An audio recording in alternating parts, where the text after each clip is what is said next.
Okay, here we go. Okay, delighted, Claudia, to have you do the first masterclass with us here in Shopmatic with us. We're looking forward to doing a lot more sessions with you, especially in the year 2021. We have some exciting partnerships discussions as well with Claudia. But today's masterclass is all about the must-have framework for e-commerce growth framework for e-commerce, right?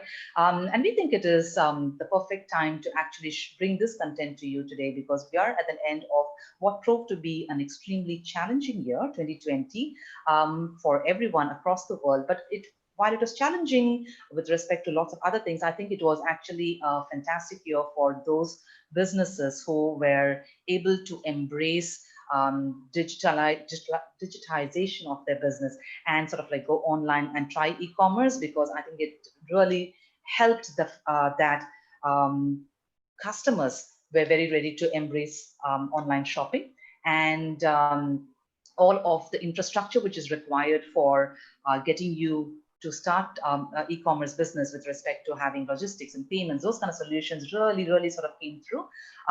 So this was a great year. The opportunity was fantastic, and a lot of business owners sort of like embraced that.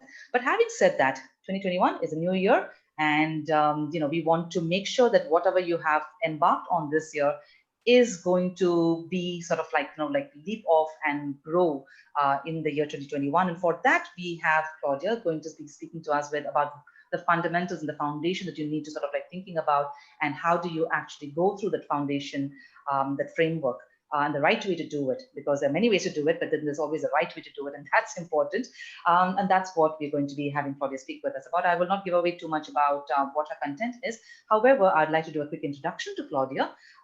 She has a lot of experience behind her with respect to marketing and branding. She comes with a wealth of experience in that space, having worked about 15 years, I think, Claudia, and also has the experience of setting up her own e-commerce business and successfully running that and selling that off for about 5 years. And that cumulatively makes her a real expert in understanding small businesses. And there's a stated mission which Claudia has put on her website with smallbusiness.com, which really sort of like appeals to us about her energy and commitment to making small business owners successful within 2025. She has a stated goal for it, and I'll let her talk more about it. So over to you, Claudia. Would you like to share your screen and get started? Thank you, Uma. I'll just get you to hand over the... Yeah, I'll stop this. Great, thank you very much.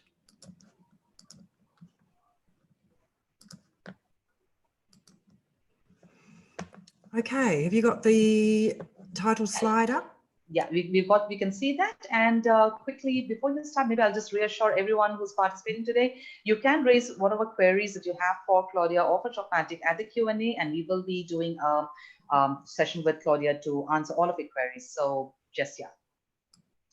Thank you, Uma. Thank you very much, and welcome everybody today to our session. So as Uma mentioned, we're going to talk about the must-have e-commerce growth framework. So I'm really looking forward to taking you all through this today.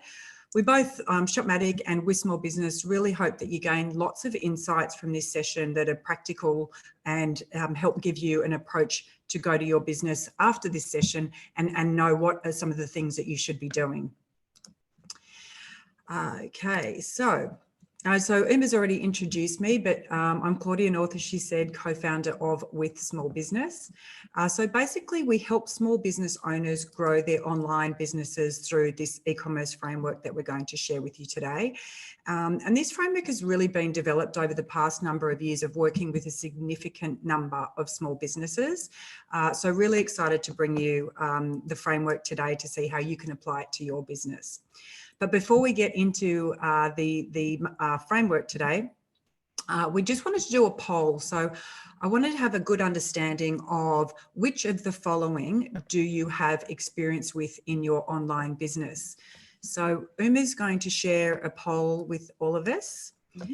And you can select one, you can select all of them, you can select none of them, but we would just love to have a better understanding of which of the following do you have experience with in your online business. So I'll give everybody just a couple of moments to make your selections. All right, it's great to see that people have started polling, and we've got some top sort of like topics that are winning. There's social organic content, there is brand, there is search engine optimization. We would request everyone to share with us your responses. Like Claudia said, you can choose multiple responses here so that we get a good understanding of the various topics that you're familiar with.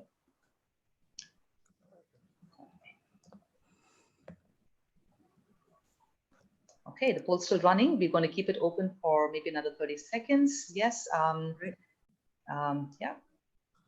So we give everyone some time to get through this.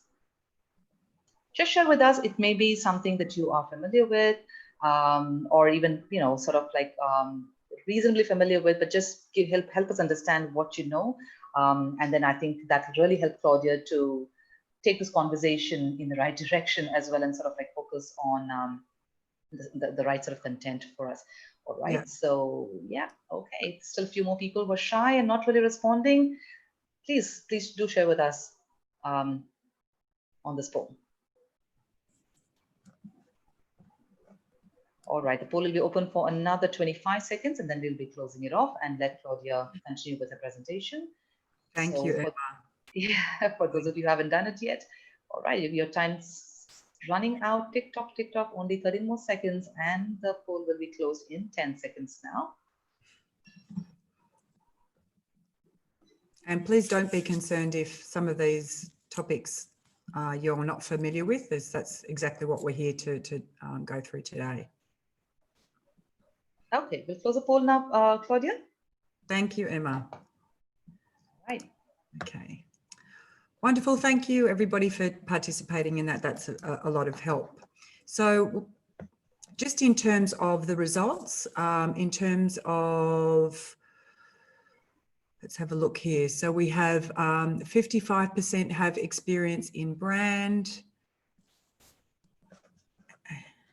Okay. Thank you. Okay, so we'll just jump into the agenda now. So what we're going to cover in the class today is, first of all, why e-commerce growth can be challenging. I'm then going to go and explain basically the detailed pillars of our e-commerce growth framework. And then finally, I'd really like you to be able to walk away today with some practical steps that you can apply to your business. So we're going to close the session with 3 actionable outcomes of something that you can take away to start to focus on the growth of your business. So we'll jump straight into it. So why do we find e-commerce so challenging? So over the years, I've worked with many small businesses, and I've identified that the complexity of the digital environment can significantly impede your business growth. So the complexities lie in the infinite tactics that you can implement. So you can see all of these terms that we just showed on the poll and coming up on this slide here. There's so many different technical terms, you know, the terminology and the technology. The complexities can blow your mind. So how are you meant to grow your business in this complex digital environment? So does this look familiar to you? This is sort of an example of many small business month-to-month revenue trends that I often see. And you can see that there's peaks and troughs. Despite the immense effort and marketing activities of small business owners, we can see that the returns are usually quite inconsistent, and we have these peaks and troughs. And the peaks are usually generated by specific events where we might give, you know, lots of attention to, such as a Diwali campaign or an end of financial year sale, or Singles Day, for example. And if you think about all the effort that you put into these one-off events, so you might come up with the promotional offer for the shopping event, your advertising creative for Google or maybe Facebook. You might want to design a website banner or a pop-up that talks to the promotion. You might develop an email series about the promotion. You might set up your coupon. You need to set up a coupon and your voucher. And then you also want to integrate all of this across your social channels. So you can see that having tactical campaigns take up a lot of effort to actually define all of the campaign and run these sort of ad hoc events. And then shortly after you've actually run the event, so it might go for 24 hours, your revenue decreases back to sort of your average monthly revenue. And so this is definitely not an uncommon trend, that I've seen over the years with small businesses. So the question for us really is, how can we simplify e-commerce growth? And so that's why we're here today. So by following a step-by-step framework. So basically we can take these complexities of the digital environment and make them simple by applying a simple building block framework. So if you think about building blocks, so the foundation blocks are extremely important as they need to support all the other blocks that are going to come after them. And if you think about each of those blocks as well, they're all going to support the next block that we place down after each block. And then finally, the blocks are dependent on each other and together they can build something really big. So if you think about that analogy, we can actually apply e-commerce growth to this simple building block framework. So we've basically identified 8 foundations or building blocks that are going to lay the groundwork for growth and scale in your business. So whether you're a new store owner today, so I know we've had some people say that they've just started a new store, or even if you've actually got an established store, the same foundations apply. Over the years, I've actually used this particular framework with both startups through to established e-commerce businesses that are actually turning over millions of dollars online.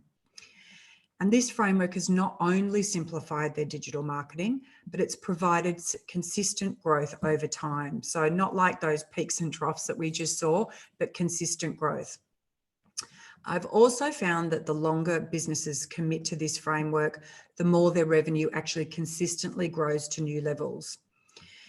So what I'd suggest is, as I introduce each of these pillars in the framework, if you've got some paper or on your computer, just note down each of the pillars in order somewhere, because we're going to touch on these in detail, and I'd like you to take some action points as we go through the framework today.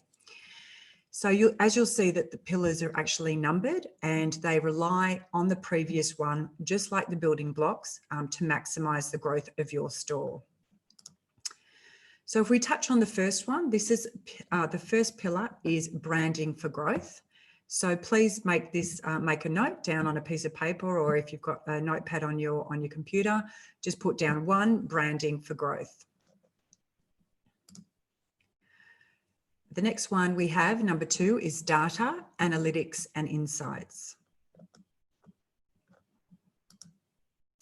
And then this is followed by conversion rate optimization.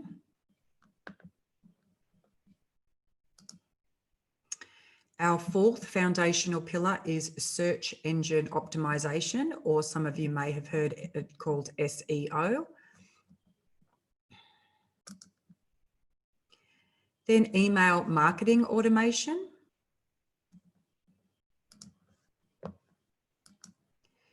Social organic content is next.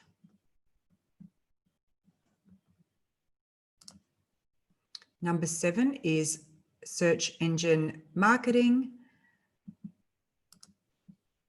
And then finally, social paid media or social advertising. So the digital advertising, which is our search engine marketing and our social advertising, is specifically at the end of the framework. And this is because we want to ensure that we have all the best practices for the other pillars, the foundations, to maximize when we actually spend our money on advertising. And I'll talk a bit more about that later. So hopefully you've got all of those 8 pillars written down. So now we're going to go into each of these in a little more detail. So our first pillar is branding for growth. Now, branding for growth refers to your visual design, your tone of voice, and your messaging. And it's about being consistent across all your digital touch points. So such as your website, your social platforms, your emails, and your other digital applications. Today in digital, you do not get a second chance to create a first impression. And it actually takes about 50 milliseconds for the brain to process your website or one of your social pages and for somebody to form an opinion on that. So you must make the most of every opportunity, as it may be the only chance you'll get. and particularly when customers can find new brands just a click away. So customers really appreciate it when your business has a consistent brand. So much so that actually 33% there's an increase in 33% if you actually have consistency across all of your digital assets in terms of your increase in revenue. And this point has been proven. And so you can just see here, there's an example. So this is a very successful Australian natural skincare brand. And you can see just at the first glance, there is consistency of their visual design. So we've got here their website, their YouTube channel, their Facebook page, as well as their Instagram account. And you can really see the consistency just at a glance. So how do you actually get consistency of your brand across your digital assets? So to achieve this, you really need to clearly define the basics of your brand.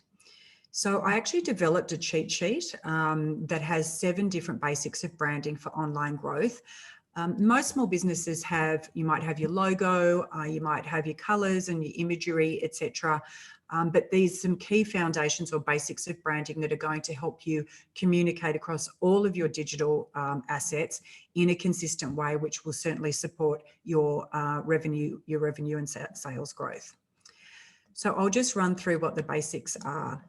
So first of all, your vision statement. Next is your mission statement. Then your company core values, and this one's really important.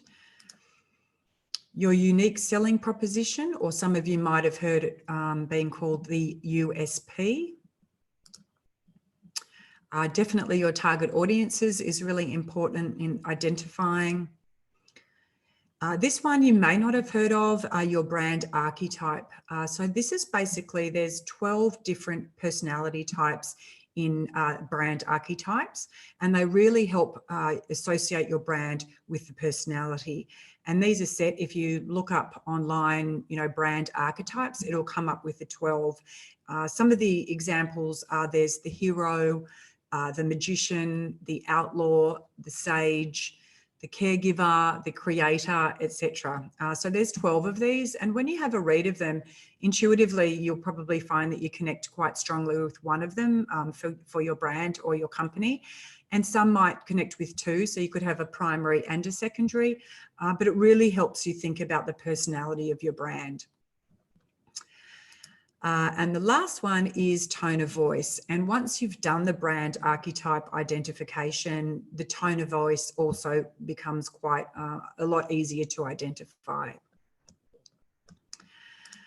So I mentioned about values. So there's a statistic that says 77% of consumers actually buy from brands who they share the same values that they do.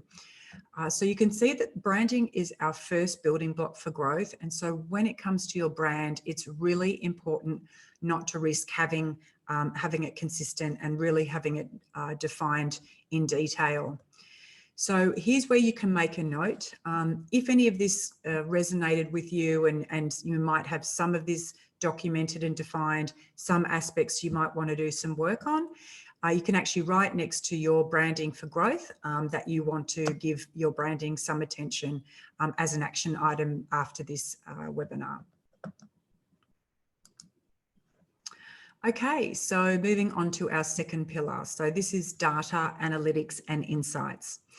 There's actually a saying, you can't manage what you can't measure, and this is particularly true in e-commerce. Now, I know many small businesses that I've worked with are daunted by data analytics and insights, as it's one of the more technical aspects of e-commerce. However, what I must say is it is absolutely mandatory to get a handle on your data and your analytics and insights if you really want to grow your business. So the first step is getting your Google Analytics account set up correctly so that you're actually starting to gather your data in a meaningful way. Now, what I mean when I say that is I've worked with lots of small businesses who have had a developer, for example, connect their Google Analytics account to their store. And so just because you actually connect the Google Analytics platform to your e-commerce store, it doesn't mean that the analytics is actually setting up to collect your data in the best practices way for e-commerce. So there's lots of settings for e-commerce that aren't actually switched on, which means, for example, you might not be collecting data on audience data, and audience data includes things like demographics, buying behaviors, what devices your audiences are purchasing from, etc. So it's really important not to just connect your Google Analytics account, but to actually set up your best practices for e-commerce. So just to give you an idea, the basic dashboard in Google Analytics, so just the 101 setup, gives you so much information. And so just to give you a sense of, once you've got your account set up, the kind of information that you can start to learn and watch the trends. So the first one is your revenue trending over time. So other than that, you can look at how many visitors are actually coming to your website, how many pages those visitors are actually viewing, and how much time they're spending on your website. You can also identify what your conversion rate is to sale from how many visitors you've actually had come to your website, how many transactions you've had, and you can also see your total revenue by marketing channel. And this is where it starts to get really interesting for you to start to be able to see what's working for your business in terms of growth and what's not. And there's a statistic. So basically, companies that are using analytics tools have generated 15% more sales than companies that don't use analytics tools. So again, like applying your branding, you will have an uplift in sales. By having Google Analytics and starting to understand your customers better, you can have an uplift in your revenue and your growth. So what I would say is, please do not be scared off by Google Analytics. It actually takes quite a few months to start to gather enough data to start to see meaningful trends. So what I would say is, please prioritize in setting up your Google Analytics account. It's critical to growing your business. So the what if of data. So imagine if you're a doctor and you think about your online business or your website as your patient. So it's your job as the doctor to diagnose problems and come up with treatments. But what if your patient couldn't describe any of their symptoms to you? This is basically what it's like if you have insufficient data. So you know that there's definitely something wrong or something that's not working, but you have no idea where to start. Once you actually have your Google Analytics account set up for best practices, you can start to diagnose these problems and come up with treatments. So for example, you're spending money on marketing, but is that money working for you? Or you're advertising lots of products for sale, but do you know what your top sellers actually are? You might be thinking of your offering is really attractive to your customer base, but do they necessarily agree? I've heard this a lot, that most businesses find that 80% of their results actually come from 20% of their efforts. But which 20%? Analytics can give you these answers. What if you could reduce your marketing spend by 80% and have no drop off in revenue? Now, I know that might sound a bit crazy, but believe it or not, I see this time and time again with the small businesses that I work with. So the bottom line is that analytics tells you what's working, so we can do more of that. And it tells you also what's not working, so we can do less of that. So do you have your Google Analytics set up for e-commerce? If not, please have a look at your notes, and next to your pillar number 2, data analytics and insights, make a note that you need to get your Google Analytics set up for e-commerce best practices. The result is that you will dramatically increase your return on investment and the performance of your business. So moving on now to our third pillar. So this is conversion rate optimization, and it's also known as CRO. So CRO is basically when you make changes to your website that is going to improve the customer journey and therefore increase your website conversion rate.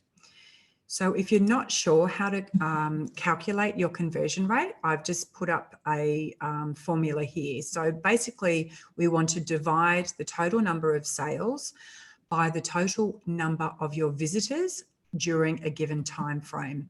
And then we multiply this by 100, as it's usually expressed as a percentage. So I'd suggest, if you're going to work out what your conversion rate is, if you're not sure, or you're going to have a look at it in your Google Analytics account, if you have that set up, that it's best to have a look at it over a period of time. So this might be a number of months. So you could look at the last 3 months. Ideally, you can look at 4 months, the whole year, because that actually will give you different fluctuations to see if your conversion rate is changing, maybe due to different seasonal times, or maybe due to product sales.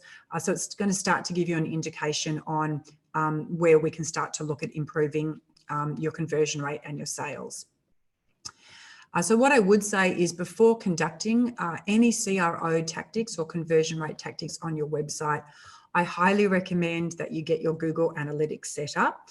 And the reason being that when you start to make changes on your website to improve your customer's journey, you want to be able to see that those changes are actually having a positive impact.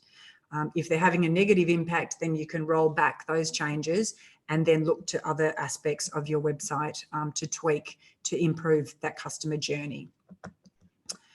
Now, this increase is really crazy, but basically investing in conversion rate optimization tactics can be well worth it. There's been an average of return on investment of over 200% recorded when various tactics have been implemented. So this is a really, really important foundation to consider when we're thinking about increasing the growth of your business. So question to you guys, do you know what your conversion rate is? If not, pop over to your list of pillars and make a note after this to find out what your conversion rate is on your Shopmatic store. Okay, so a smart woman once told me that your website is a conversion tool, not a billboard. And ever since that day, I've actually changed the way that I look at websites. Websites are such a powerful tool, and they're not just a place for you to put your brand messaging and your logo and your photos, you know, and your text. They're a really powerful tool that can take customers from meeting your brand for the first time to purchasing your product. So what I thought I'd do, just to give you an example of the impact of a customer's journey and a smooth journey, I thought I'd run through an example. So we've got Woods and Petal here, just their homepage. We're just going to go through the customer journey or new prospect's journey just for the top section of the homepage. So starting first of all on the top right-hand corner, there's actually a currency option there. Now, this is really helpful for new visitors because they often spend too much time going all the way through a customer journey, through the checkout process, just to find that they can't pay in their local currency, or potentially you don't ship to their country. So that's not a great user experience for customers. So just having this option really helps people go, I know that I can pay for this product in my own currency, and I know that they ship to my country. The next thing that our prospect sees when they come to Woods and Petal's homepage is the homepage banner. And this is where people can be inspired by your brand. You know, is this a brand that I can relate to, they're thinking.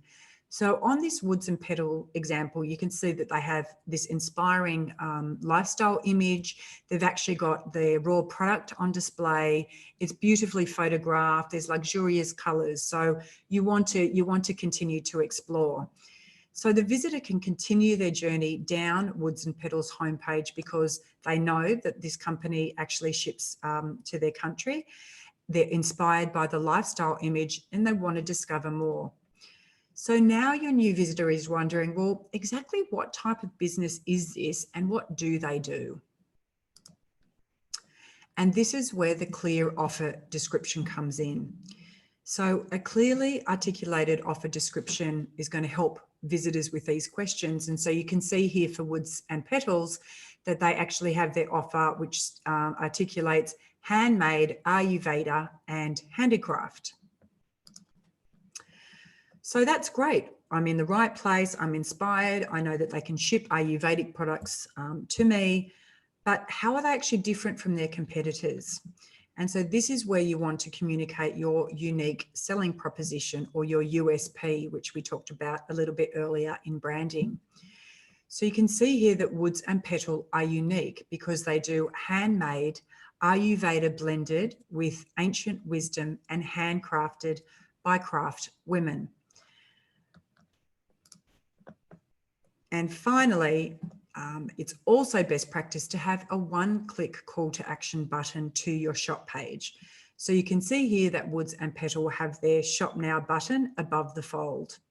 So if you think about that customer journey that we've just been through, they haven't even scrolled yet on that homepage, but they know if you can ship to their country, they're connecting with your brand because of the lifestyle and the inspiring image. They're really clear about what your business does.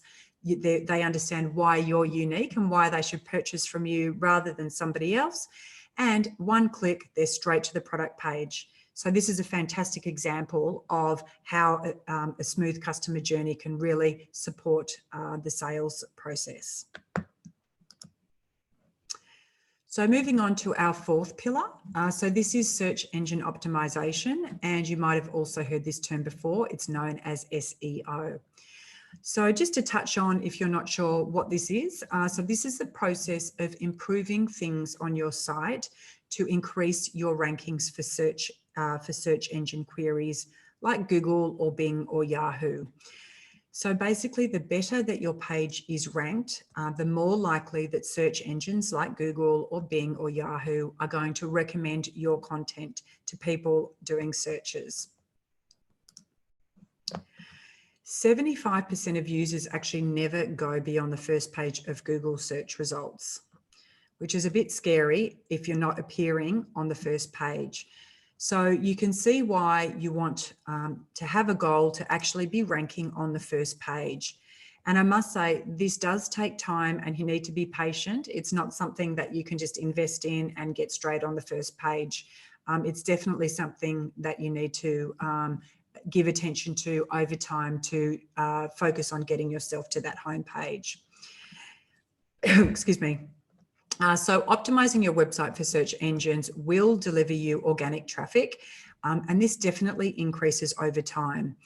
And I find that SEO is a really important pillar for small businesses because ultimately you're not spending dollars to acquire new customers. So SEO is definitely or can be seen as an overwhelming topic. And so what I've done is broken it down into a 1, 2, 3 to really simplify how we approach SEO. So there's 3 components, and the first one is technical SEO. So technical SEO is a process of helping search engines access, crawl, interpret, and index your website. So this is everything about on your website. Things such as your website structure, your navigation bar, or your content structure, and just how easy and intuitive that is for websites to actually crawl and index your website. The second component of SEO is relevancy. So relevancy is more about your content being helpful as well as relevant to users and search engine queries. So it's the search engine's job, like Google's, to deliver relevant information based on what their users' queries are, or the questions that their users are looking for answers. And it's our job as a brand to understand what it is that our customers are searching for and to create relevant content to help them. And so the final piece of SEO is authority. And this is about focusing on metrics that show the search engines, so the algorithm of the search engines, that you're trustworthy and that you're useful to users. So an example of authority would be something like backlinks.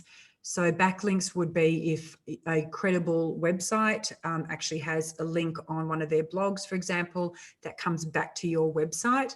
That's showing search engines that you are trustworthy because this credible website is actually sending traffic back to your website. So look, I've touched on the 1, 2, 3s of SEO, and I know there's a lot to digest there, and I don't want you to get all swallowed up by the big components of SEO. All we need to focus on is the next step with SEO, and that is ensuring that your website is technically set up for the search engines to crawl and index your website. Because without having your website set up properly from a technical perspective, any other activities in SEO are not going to drive any growth because we need to get our rankings set up initially. So what I thought I would do is just give you a little bit of an example of SEO technical setup. So this is a checklist, an audit checklist. It's one part of the technical audit, but we were talking about content structure. So when we talk about content structure, for example, we can see here, so are your page titles unique? So basically, unique page titles offer one of the most effective means to classify your page, and they're strongly weighted ranking factors. So if we have a look, number 3, so are your meta description and page titles using SEO-friendly keywords? So meta descriptions are actually seen on the search engine results page. So when you go into Google and you do a search, the meta descriptions are actually the descriptions under the main search terms. So when these are well worded, they're going to increase people clicking on those, so your click-through rate and more people coming to your website. So SEO is definitely more technical, one of the more technical pillars in our e-commerce growth framework. So I appreciate that some of the content might be hard to digest, and that is because it is technical. So as I mentioned, your first step here would be to do a technical audit if you're unsure that your website is set up really well from a rankings perspective. So if you just pop over to your pillars page again, if you're unsure about how your website is set up for SEO, please make a note on your list to do an SEO technical audit. Now, if you do a search online, there's different experts that can do this for you. They are around $100 or maybe $150. They actually go through anywhere between 50 to 100 different elements on your website, and they'll give you a traffic light system. So a red, orange, green, for example. The red alert factors are things that you really, really want to pay attention to right now. And then the other things are things that you can do over time. And I think they actually give you a score out of 100. So, you know, if you're over 80, for example, then you don't need to worry about putting your attention on your SEO for now. And that might be something that you revisit, you know, next quarter or in 6 months. Okay, so our 5th pillar is email marketing automation. Now, email marketing automation is sending out marketing emails. So I really want to make a specific point here. We're not talking about transactional emails that are sent from your Shopmatic store. So basically, email marketing automation is sending emails to customers and prospects automatically. And these are usually based on a schedule or a trigger that you have predefined. So it's different to, as I said, transactional emails such as, you know, thank you for your order or that your product has been shipped. And the difference in the term is in the term marketing. So basically, we're talking about nurturing new leads, upselling on different products. We're talking about building loyalty, cross-selling, etc. So I just wanted to give you some examples of what email marketing automation is not. So on the left-hand side here, this is a one-off promotional email. This might be something that you decide to do because you want to increase sales. You might be running out of a particular product and you want to get the rest of them sort of out of the warehouse, for example. So one-off promotional emails are not the email marketing automations that I'm talking about, and nor are the transactional emails. But just to give you an example of what an automation series is like. So this is basically an example of a welcome series automation. And so the purpose here of the welcome series is to engage the interest of either your new email subscribers that have signed up on your website, as well as any new customers. And we want to explain in this series what we stand for and what we're about. They basically would receive this email series after subscribing, and they would only receive this once. So this isn't a repeated series. So in this series, the best practice for a welcome email series is that you would start with 4 emails in the series. The first one would basically be welcoming your new customer or your new prospect to your business, and you'd be thanking them for signing up. The second one is great to be like a letter from the founder or information about you, about how you started your business, why you're doing your business, because these days people really, really like to connect with people. And when they're connecting with a brand, they love to know more about the people behind the brand. So this is a great opportunity to communicate in a welcome series. Your third email, which again is best practice, is we call it, why us? And that's basically reminding them. So whether it's your prospect or your customer, it's reminding them of why they chose you, the great things about, are you organic or are you sustainable, or do you have the best, the latest books in your store? And then finally, we want to encourage them to follow us on social, and that way we can continue to foster our relationship, with them through, daily social content. Now, email marketing automation is an absolute foundation that we cannot forget. And the reason being that over the last 10 years, it has actually yielded the highest return on investment of all marketing channels. And it's been recorded at 44-1. So basically investing $44, investing $1 into your email marketing, you can expect a return of up to $44 for that $1. And I must say, a lot of the clients that I work with, their email automation series generate at least up to 25% of their total revenue. And this is something that you set up once, and the email series, do the rest of the work. So the investment of your time here definitely over time, gives you the rewards. Okay, so our 6th pillar is social organic content. I'm sure most of you know what that means. Things such as, posts, photos, videos, memes, stories, etc., that we share with our friends, or that obviously businesses also share. Now, 44% of customers actually use social to research new products and brands. So obviously having social or being in social is really, really important.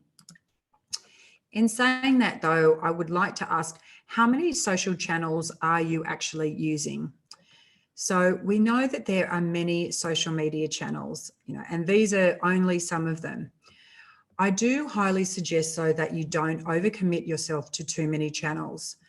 I'd actually recommend maybe 2 channels at maximum. If you must have 3, then that should absolutely be the maximum. I find that lots of small businesses that I work with, they put a whole lot of effort into their organic content. There's a lot of effort in social organic content, often with minimal return. So there's definitely a place for social organic content in your marketing mix and having a presence, but we really want to minimize the effort in that space. One thing I would definitely suggest is having a structured approach to your social rather than an ad hoc approach where you're just posting whatever any day because you want to get content up on social. So just an example of how you can structure this. So for example, decide on which 2 channels you're going to use and focus on. And when you're choosing these channels, the different channels are beneficial to SMEs in different ways. So depending on your type of business will depend on your social channel. So for example, if you're offering some sort of professional services, you might find that LinkedIn is going to be a better channel for you. If you're looking for brand awareness, then Facebook's going to be good for you.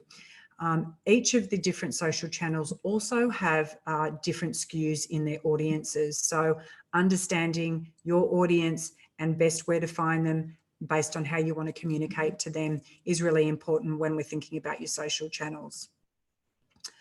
So the next thing I'd be thinking about once you've really decided on which two you're going to focus on is what is the particular purpose for that channel. So is it to generate sales? Is it to build a community? Is it for customer service, for example?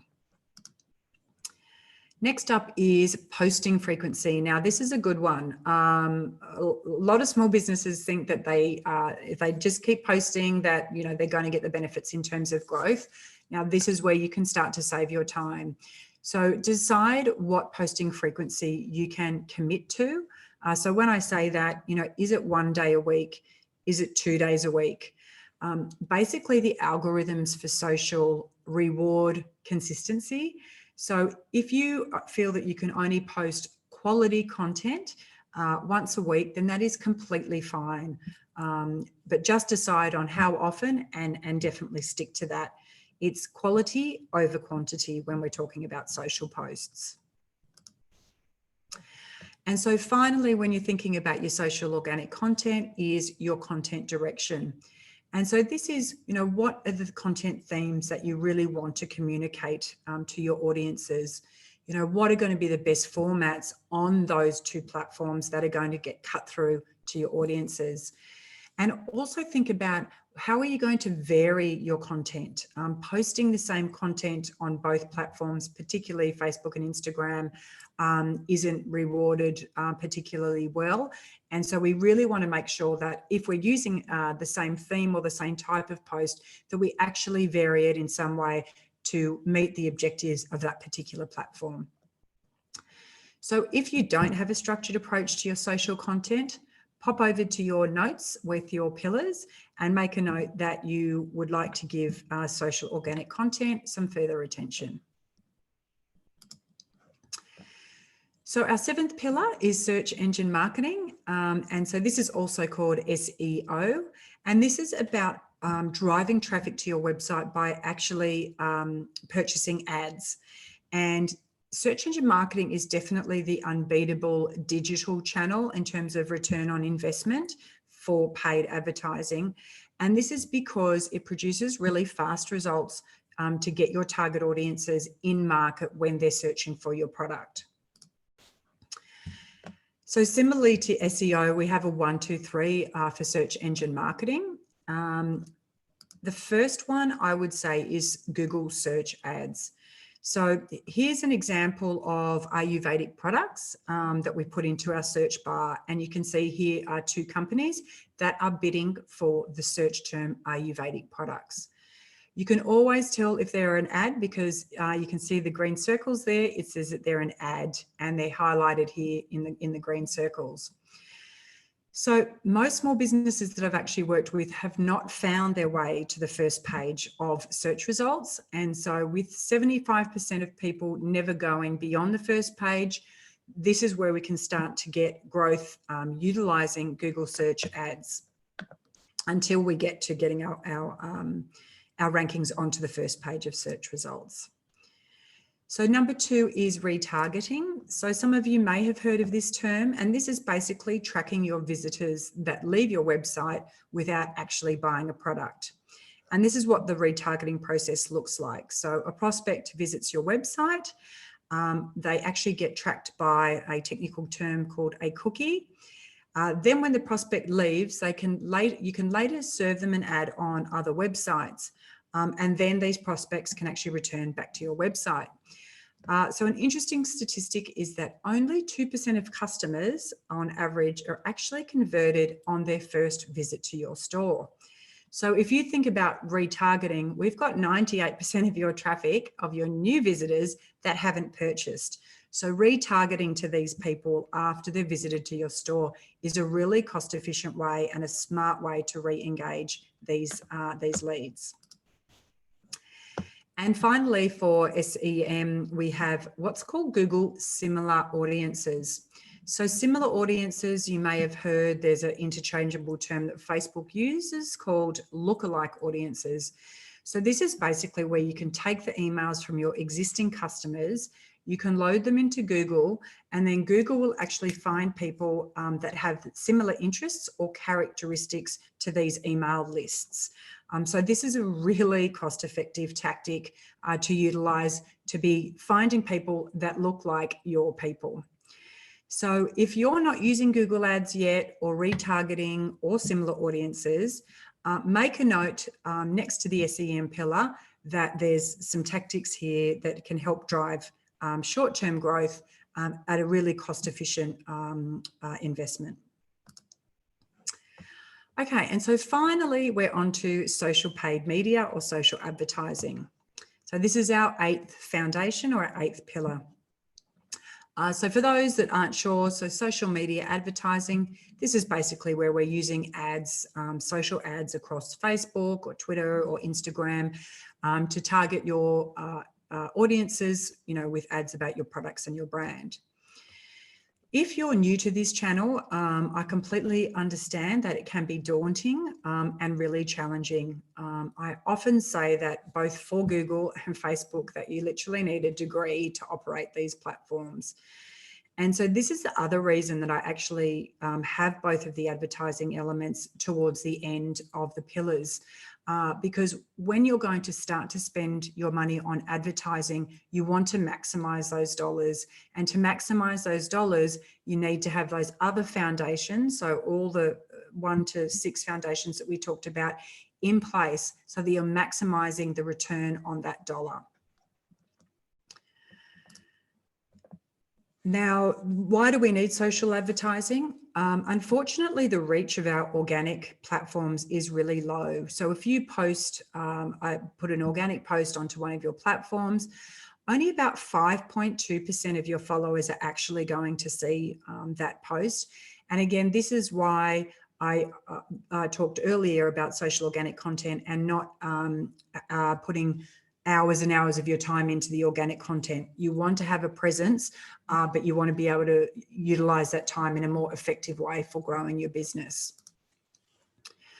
So just to touch on the 1, 2, 3 for social paid media. So this is again, similar to Google, having product catalog ads. So on the left here, this is an example of a product catalog ad. So this is a carousel ad.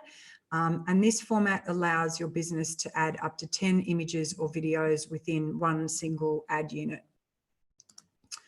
Another example of product catalogs is this collections ad.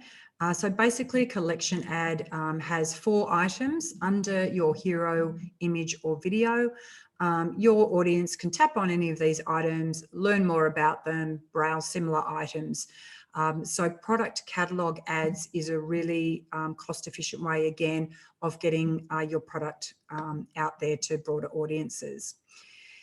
If you aren't using product catalogs or retargeting or lookalike audiences, please make a note next to your social paid media for SE for social advertising. So again, similar to Google advertising, Facebook has retargeting and Facebook has lookalike audiences. So both of these techniques are really, really effective in terms of driving short-term revenue. So that's our 8 e-commerce pillars, and they form the foundations framework for sustainable growth. So how does our framework get you from the peaks and troughs that we saw earlier in our presentation to this? So this framework is based on laying the foundations to maximize your future efforts. So it's basically about investing in long-term sustainable growth, not just those short-term peaks and troughs.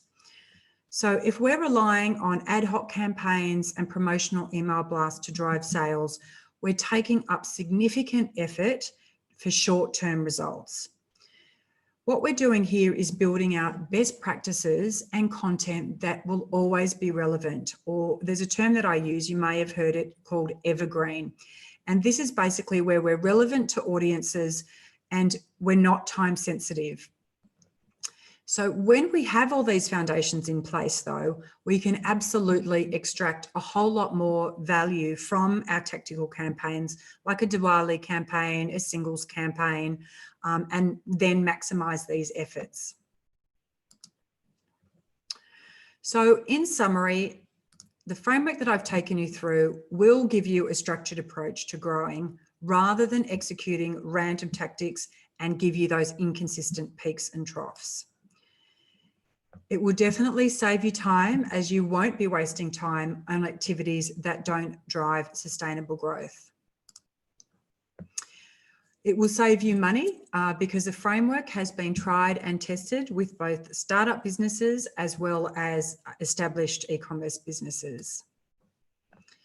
It will also help you in avoiding the traps of digital marketing. And let me tell you, I've been through all of them with small businesses, and this framework helps you avoid those. The approach is simplified and it's step by step. And finally, the framework has been specifically designed for SMEs, and it's a proven, cost-efficient and an effective method to grow your online business. So if we now go back to your list of pillars and the ones that you've made note to give attention. So after this masterclass, these points are where I'd love you to start. So say, for example, you've ticked these 4 pillars. So you might have data and insights, SEO, email, and search engine marketing. Your next step would actually be to start on the ones that are highest on the list. So for example, if you have Google Analytics, so data analytics and insights, that is your step 1. And you would have, your next step would be to set up your Google Analytics account for e-commerce best practice. If you've ticked search engine optimization, your action there would be to get an on-site technical SEO audit completed. For step 3, we would be looking at setting up a welcome email automation series. So you should now be able to understand what the e-commerce growth framework is and how you identify what your next steps are towards sustainable growth. So we're just about to wrap up. Before we finish, if you can complete, just like we had it in the beginning, the first poll, I'd really love to understand the 3 pillars that you need to action from this webinar, because this is really going to help us and it's going to help Shopmatic learn, where you guys really need the most support. So I'll just give you all a minute. Thank you, Uma, for putting that up. So just select the top 3 that you need to put your attention on, and that's going to give us a really good idea on how we can support you.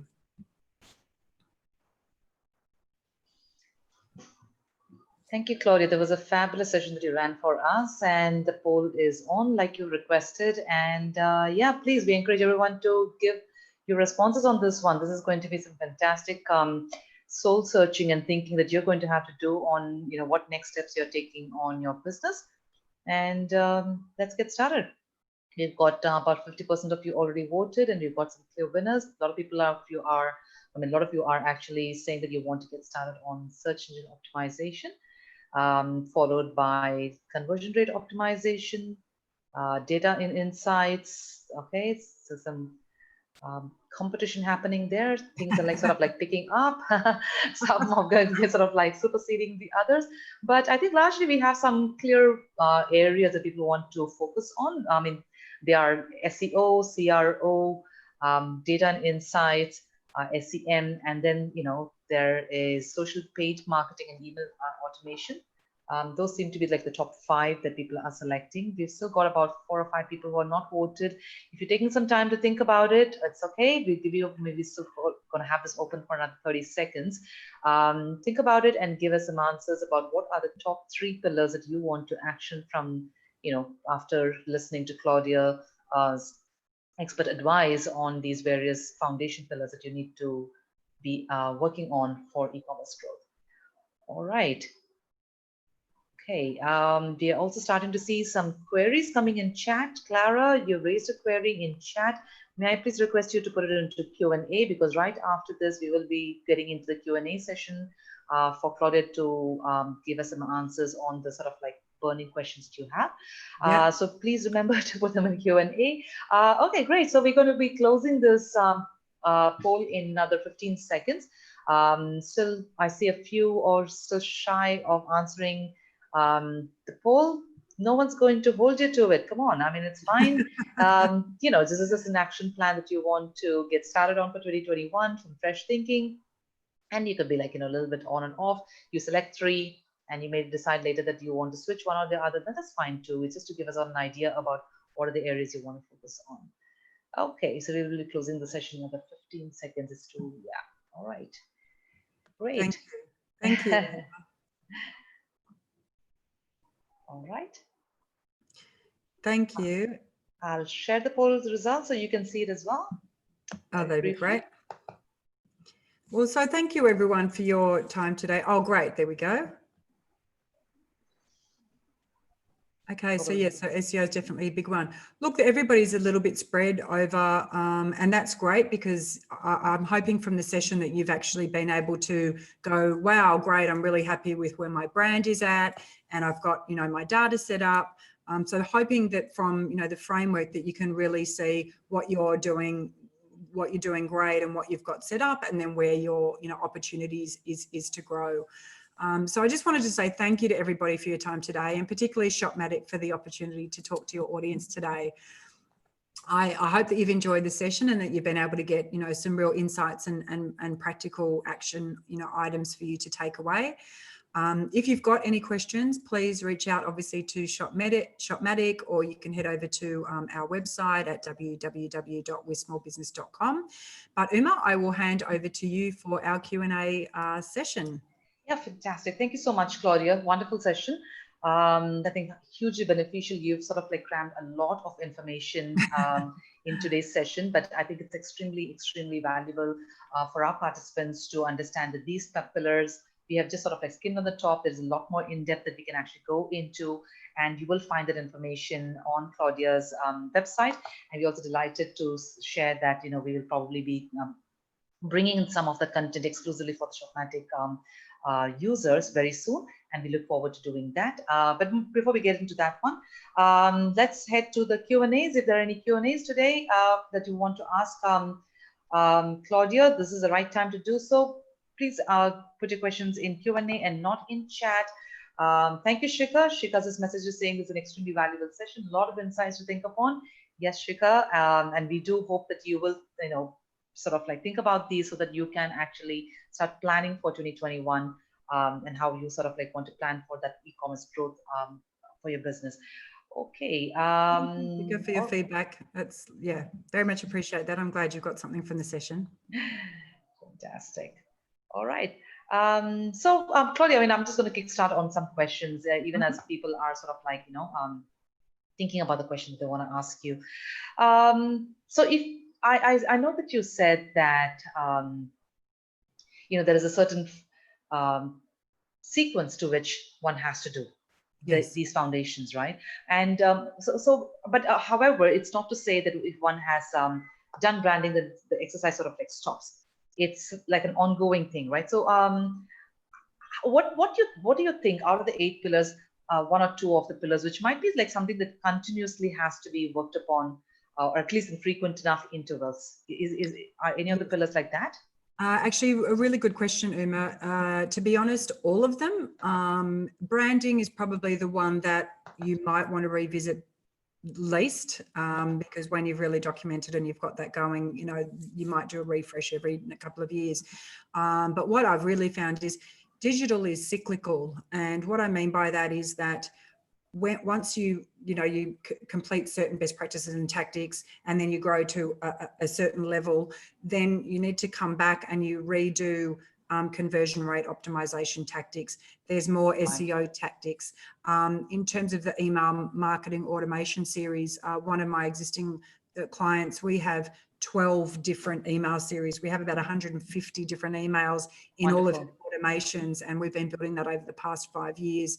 So all of them, every time you get to a new level of growth, you come back and you can layer each one of those, all of those 7 pillars, from data because data becomes a whole lot more complex. They all become more complex as your business grows, and obviously you'll get expert support there. Right. So as a rule of thumb, would you say it'll be a good practice for, let's say, once a quarter to sort of like do an audit and relook at these pillars and sort of like revisit them, or would some require more frequent comebacks? Would some require lesser? Yeah, definitely. So in terms of quarterly, for the foundations couldn't take a small business owner, depending on the support they have, anywhere between 3, 6, 9, 12 months to set up. If they're going to do them all and they're doing it all themselves, for example. But once they get those set up, digital takes about 3 months to properly optimize results, etc. So definitely, 3 monthly checking in on those things. Some will be a little bit longer, like an SEO you can do once every 6 months, for example. Right. Just depends on a bit on the size of your business and the growth of your business will depend on how often you'd want to check those things. Okay, great. So we have a question here again from Shikha Ajmera. I'll just read out the question and then we would just like to answer them live, I expect, right, Claudia? So, okay. So the question is, should we hire a professional agency for this complete strategy to be executed, or can we do it in-house? Really good question, Shikha. So we've built out, and this is what we're working with Shopmatic on. We would like to offer small business owners cost-efficient methods to executing some of these practices. Now, what I found over time with small businesses is owners are often more on the creative content, packaging, branding side, or they're more on the technical side. And so depending on where your skill set lies, as well as what money you have to invest in resources or your time to invest, will depend on how best to execute that. So in terms of the foundations that I just went through, we've really tried to simplify the best practices in those so that small businesses can apply most of them themselves, or they can actually go to, if, for example, you have somebody doing your social organic content, you can actually go to them and ask them, do they have the framework? How are they thinking about things? Right. So the content, the best practices that we talk about is to give you more control and more knowledge on how to grow your business, whether you're doing it yourself, whether you're getting an agency to do it, whether you get individual contractors to do it. So It really comes back to your budget and your aptitude to accelerate the growth of your business. But we're really trying to simplify that through these, foundations and give you the knowledge. Right, absolutely. That's your question. I hope. Well, we have a question here from Clara, and she's once again put it in the chat. So I'm just going to quickly read it out. So let's see if we can sort of like understand the question. It says, please advise on hiring AI to get more customers. I expect, Clara, probably you're asking us about our integration with onlinesales.ai, which is our digital integration tool. Would you like to take that, Claudia?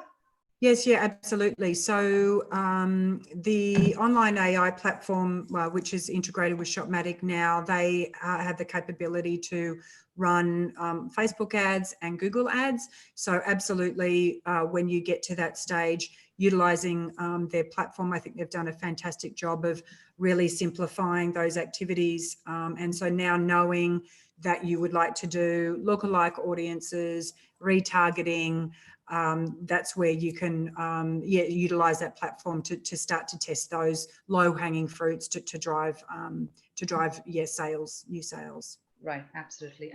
I also want to sort of like sort of add to the things that you were sharing, because as we were talking, I wanted to remind our participants that there are several features that we do have available on our Shopmatic platform for you to actually incorporate into your store, so that you can actually get started on the things that Claudia has actually been advising us on. And one of the things I'd like to touch upon is the newsletter, email collector.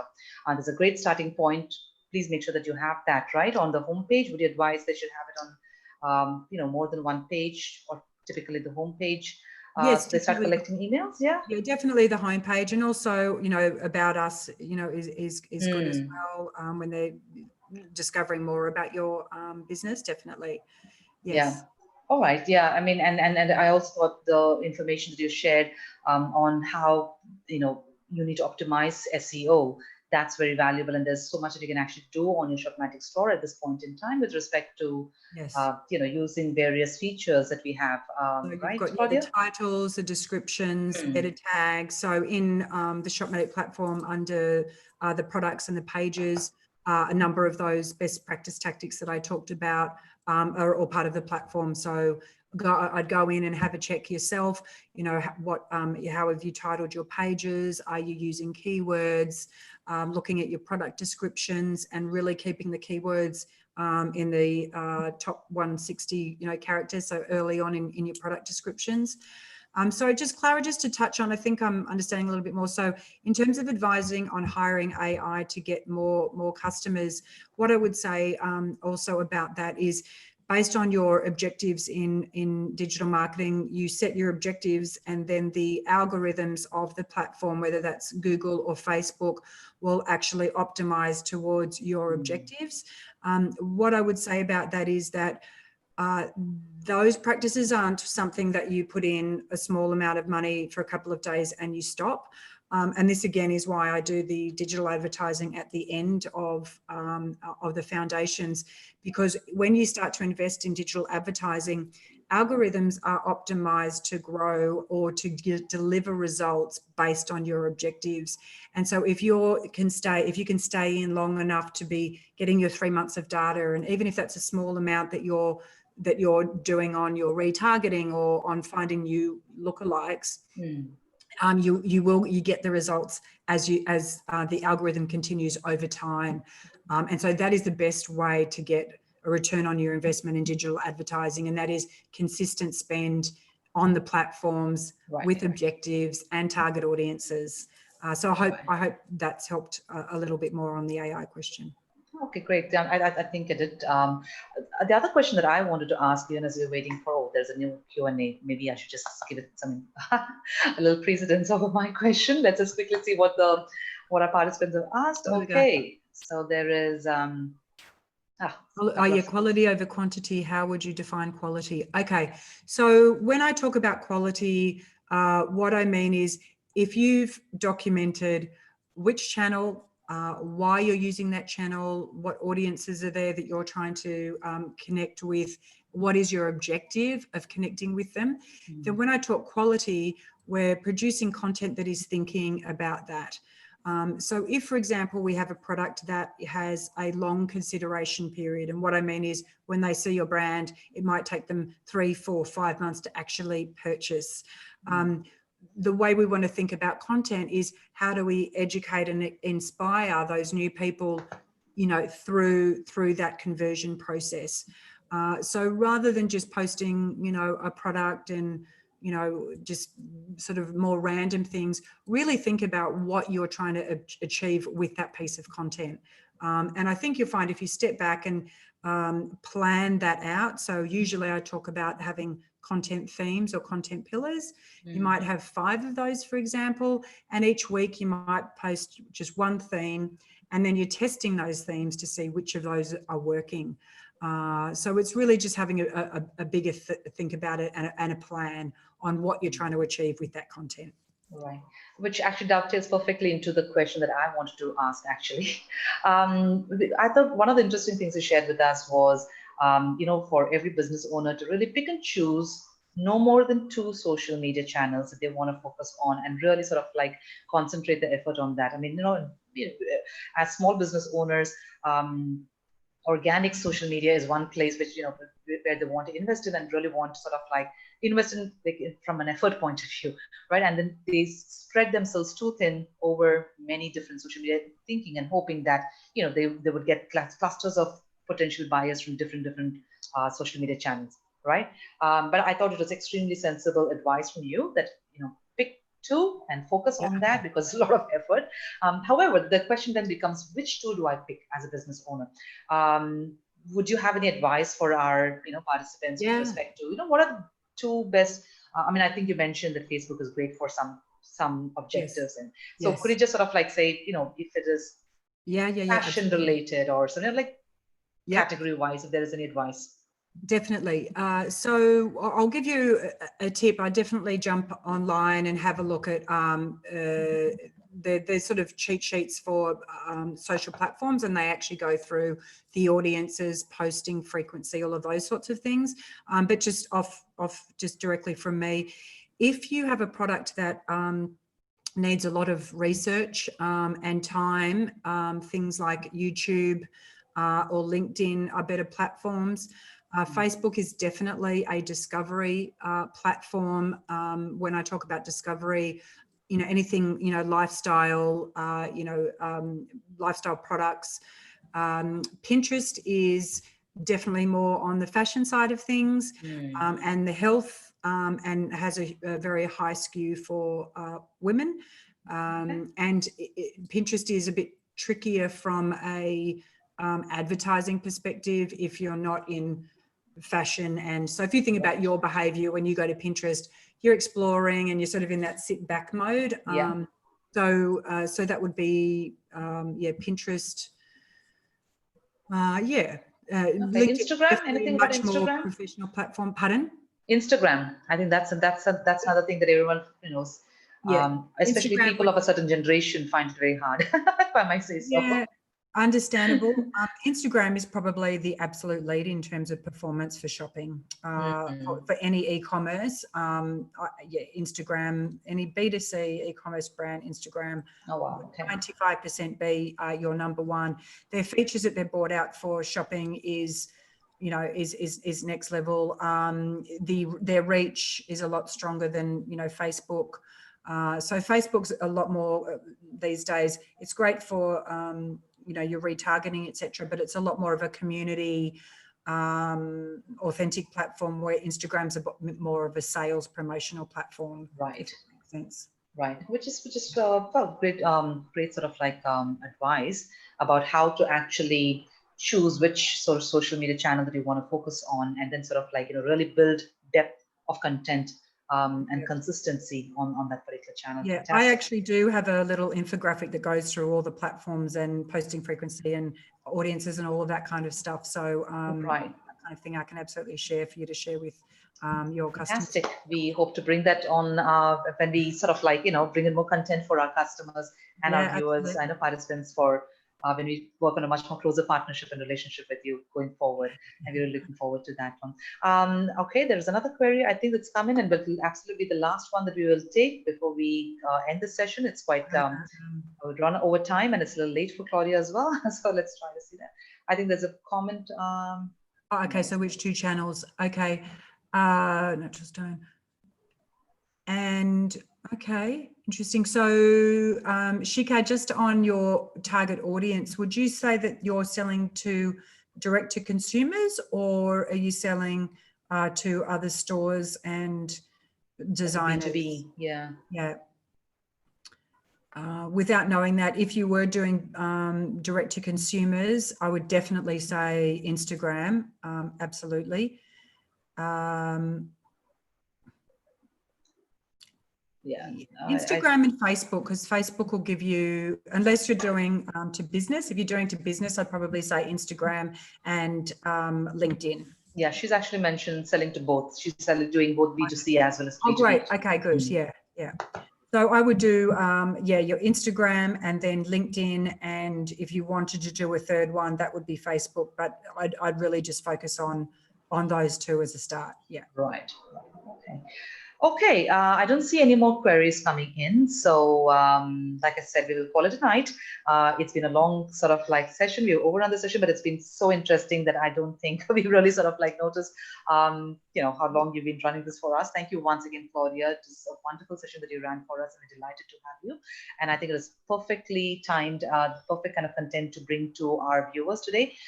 As we come to an end for 2020, and really take this learning and take this sort of expert advice that you've shared with us as we go forth into 2021 and plan for for our e-commerce growth for all of our merchants. So thank you once again. No, my absolute pleasure. Thank you, everybody. I know we've run a bit over time, but really appreciate you hanging around till the end, and hope you've had lots of value. Thank you, Uma and everybody for having me. All right. Okay. So before we close the session, we will actually run a quick poll. This is for us from Shopmatic to really understand as we plan for 2021, what are the best times that you're actually looking at joining for these webinars? And we know that we have sort of like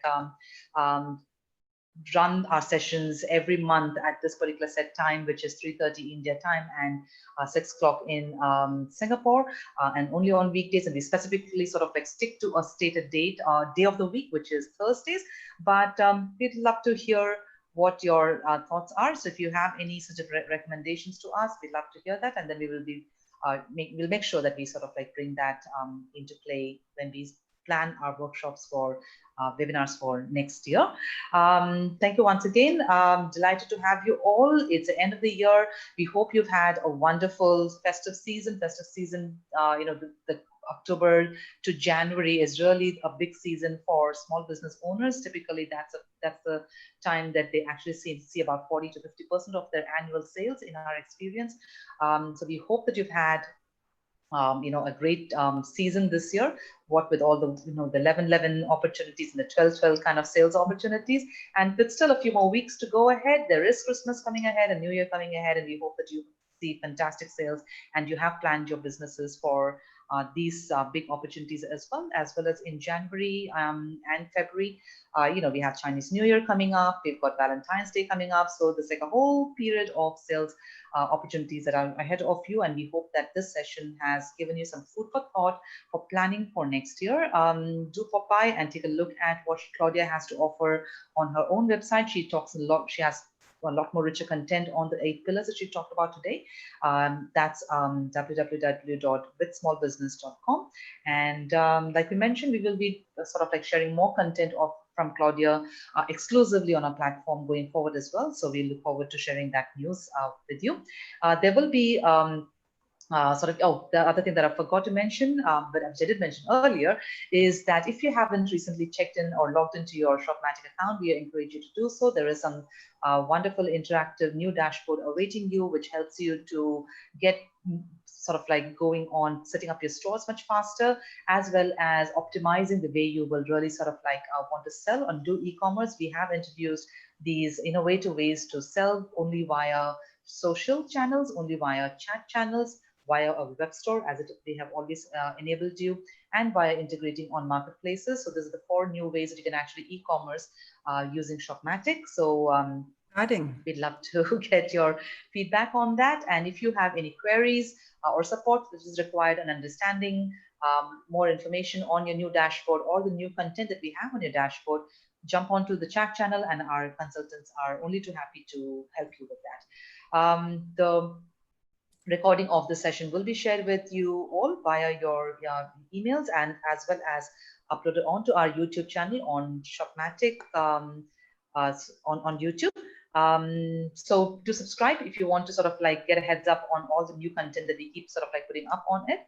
I will be closing the poll very soon. I see that very few people sort of have still not answered. If you have a preference on the weekday or weekend or what time sort of like ranges that you want us to run these sessions, please let us know.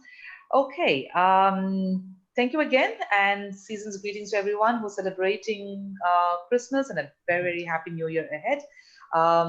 Wishing everyone a wonderful 2021 ahead. There will be an exit survey that will be that you will encounter as you're leaving the session, and we request your feedback. It helps us to understand what you've liked about these sessions, what you would like us to improve on, so that we can bring better content for you going forward. All right. Okay, so I'm just going to keep the poll open for 10 more seconds and then we will close it. The big winner does seem to be weekdays 1 o'clock to 5 o'clock, which is fantastic, because you're right about there in terms of the timings we actually run a webinar. So we look forward to continuing to run the sessions in that same time. A few takers for the 5 to 7 p.m. Kind of time slot. So, but clearly weekdays are the big winners. So that's great to know. That's great to know. All right. Thank you so much, everyone. Are there more Q&As? I'd just like to quickly see. I think there is maybe one. Can we get Shopmatic Shop standalone and not have Shopmatic in the link address? I think, Shika, that's I think you're asking about your custom domain, subdomain, wherein you have the myshopmatic.com. If you already have a custom domain, which you which you have earlier, you could easily connect it to your Shopmatic store. Just head over to the domain setup in your settings, get over to domains, and you will see clear instructions on how you can actually connect your custom domain to your store, Shopmatic store. If you don't already own a custom domain, then we make it very easy for you. You can actually purchase your preferred custom domain right on your Shopmatic platform itself. We partner with GoDaddy, one of the leading domain name providers in the world, and it's a fixed cost, and you can just select the name that you like for your store, and if it's available, you can purchase it right there and then and connect it to your store. The My Shopmatic domain that we share with you or we give you is actually complimentary, but you should and we recommend that you have your own custom domain for your store. Okay, so that really is the last question that we'll be taking for the day. All right. Good job. Yeah. Okay. Thank you so much, Claudia, once again. We will see you again in January. Will do. Thank you, everybody. Bye. Bye.